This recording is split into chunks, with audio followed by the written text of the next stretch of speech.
Alright, today I'm going to be hitting you guys with the best $1,000 gaming PC build in September 2015 for your money. As always, I'm going to have the links to all of the parts down below in the description.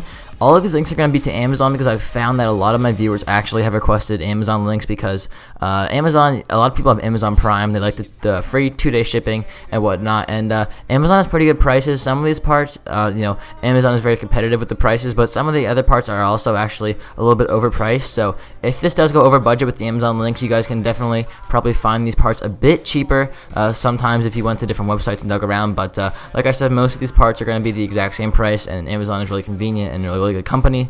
Anyway, kicking off the build, we have the Intel Core i5 4690K 3.5 GHz quad core processor.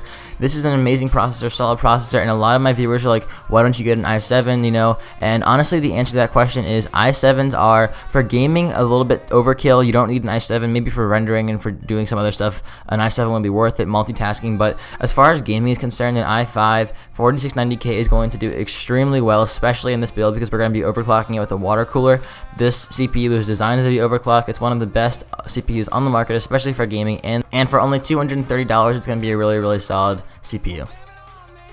Next up, we have the water cooler. I picked up the Corsair H100i 77 CFM liquid CPU cooler. Basically, this is a really solid water cooler that a lot of people would recommend. It's awesome. It's really reliable, solid. It will cool your CPU really well, and it will allow you to overclock quite high.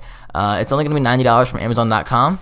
And next up, the center of the build, the MSI Z97 PC-made ATX LGA 1150 motherboard. This motherboard is going to be about $85, and it's a really solid motherboard. MSI is a good company. That's the board that I have, an MSI board.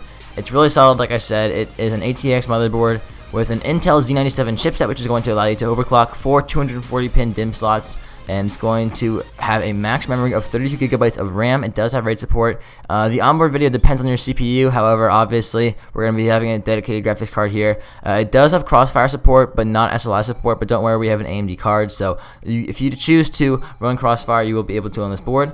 It has 6 SATA 6 gigabyte per second ports, onboard Ethernet, and onboard USB 3s. Next up for the memory, I went with 2 sticks of 4 gigabytes of G.Skill Ripjaws X Series DDR3 1600 RAM. This is going to be about $50, and honestly, 8 gigabytes of RAM is 8 gigabytes of RAM. Nothing really special about this. It's DDR3.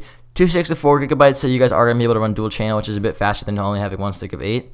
For the storage, I went with the Western Digital Caviar Blue 1TB 3.5-inch 7200 RPM internal hard drive. This is going to be about $50. It's a pretty solid drive. A lot of people would recommend it. 1,000 gigabytes, about actually a little more than 1,000 gigabytes. It's going to be plenty of storage for you. Really fast, 7200 RPM, sorry. I did not go with an SSD for this build just because they are a little bit expensive, and honestly, I think these one storage drive will be just fine, and you can put the extra money towards a better video card. And if you want to upgrade in the future, SSDs are dropping in price daily, so you'll be able to upgrade if you want. And if you really want to spend the extra money on one, you can feel free to do so. Now, the best part of the build, the moment you've all been waiting for, the video card. I went with the MSI Radeon R9 390 8GB video card. This video card is just come out. It's a brand new top-of-the-line video card from AMD. This is the MSI version of the card. It has 8GB of dedicated memory. It performs very well, just like a 780 Ti or anything else. It's a really solid card. It's going to be a really great addition to this build, and it's only $330. So yeah, it's clocked in at 1 GHz, but you can probably overclock if you wanted to. It supports 4-way Crossfire, which is pretty sweet. So if you wanted to buy 4 of these things, you could. But I think the motherboard supports two cards, maybe 3 if you're lucky, but probably just 2. Anyway, it has 2 DVI-D dual-link ports, 1 DisplayPort and 1 HDMI port. So if you want to have multiple monitors, you are free to do so. Next up, what's going to house the build? I picked the Asus Series ATX mid-tower case coming in at $50. It's a pretty good case. It looks nice. I like it. It has a nice side panel window so you can see your parts. It looks clean. It's about $70, but you can probably find it a little bit cheaper other places besides Amazon.com because Amazon, like I said, can sometimes rip you off. And if you wanted to go for a different case, you can feel free to do so. It doesn't really matter what case you get as long as you like it. It's compatible with USB 3s though, so it will go well with the motherboard. So you're going to have USB 3s, USB 2s. It looks nice. I think it's cool. It has good cable management and nice side panel window, like I said. So yeah, it's going to be a good addition to the build. Powering this build, I went with the Corsair CX 600-watt 80-plus bronze certified semi-modular ATX power supply. This is a pretty solid power supply. I've used it in a lot of my builds. I use it in my builds. It's a pretty good power supply. It hasn't failed me, and it has plenty of power to power this whole thing.